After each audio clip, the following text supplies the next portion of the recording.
Australian people are fed up. Yeah, that's right. We're fed up. We're fed up with the legal system in this country.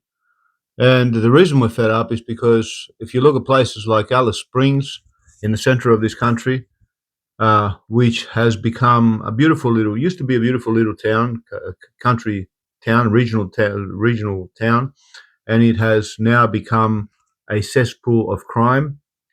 Uh, with curfews, mind you, people have to be inside their homes by a certain time of the night because the thugs take over the streets.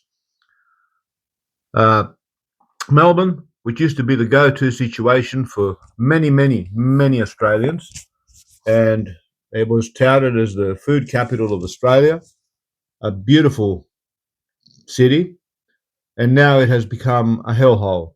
Machete attacks on a daily basis, break and entering, home invasions, car theft, and it's slowly progressing through to other Australian cities and towns. And the reason for this is because our judicial system, our courts, are too lenient on the little maggots that are causing a lot of these issues. And I'm saying little maggots because the majority of these people, unfortunately, are young people. I don't know why the trend.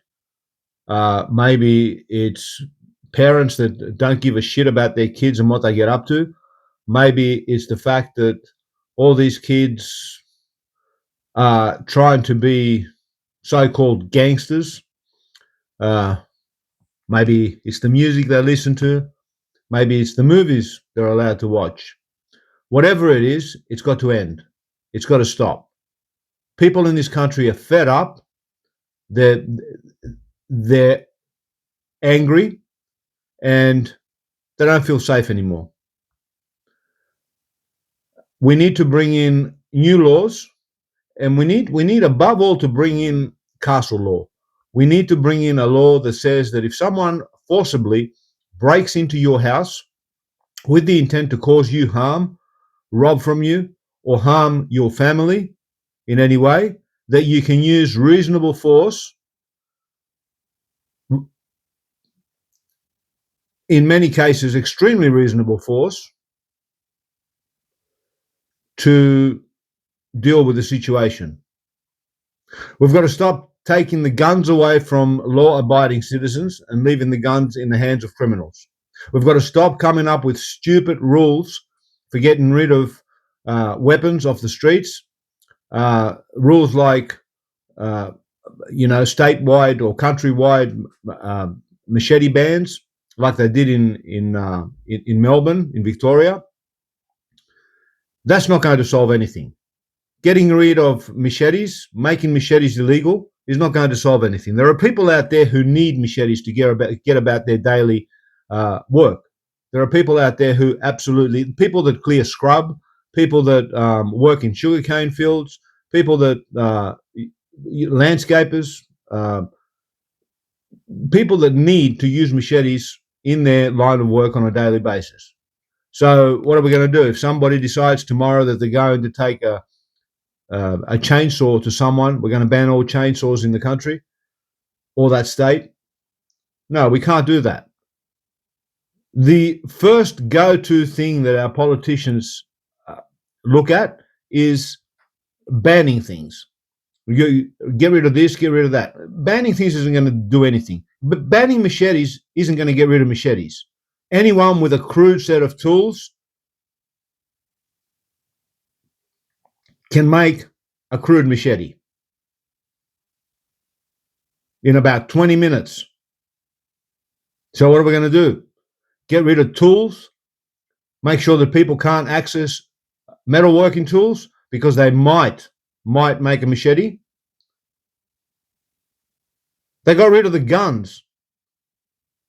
People are making guns, crude fucking weapons, single shot guns. People are printing guns on 3D printers. You're never going to get rid of the situation unless you start enforcing harsher penalties. Our politicians need to get their head out of the sand.